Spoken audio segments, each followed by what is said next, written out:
ఈ రోజు నేను చెప్తా ఉన్నా, జగనన్న ఇప్పుడు ఈ సెకండ్ వద్దమ్మ నువ్వు పక్క నుండి ఎవరికైనా సపోర్ట్ చేయంటే కూడా నేను రెడీ. అంతేగాని మీ ఇష్టం వచ్చినట్టు జగనన్నకి నాకు దూరం చేసే విధంగా మీరు ఎలాంటి వాళ్ళంటే కడుపులో ఉన్న బిడ్డకి తల్లికి కూడా గొడవ పెట్టే రకాలు మీరు అలాంటి ప్రచారాలు చేస్తారు.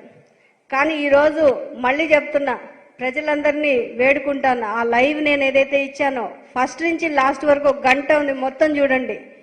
ఎవరు ఏం వక్రీకరించారో మీకు అర్థమవుతా ఉంది. ఎప్పుడు చూసినా ఈ ఎల్లో మీడియా ఇష్టం వచ్చి నీ కట్ చేసి వేసేది.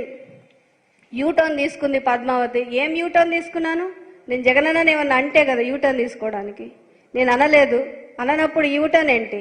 రైట్ టర్న్లోనే ఉన్నా నేను. ఎప్పుడు నేను రైట్ వేలోనే, రైట్ పాత్లోనే ఉన్నాను. ఈ రోజు చెప్తున్నా, ఇంకొకసారి నా జోలుకు వచ్చారంటే కోర్టుకి ఇడిస్తా ఒక్కొక్కడిని, గుర్తుపెట్టుకోండి.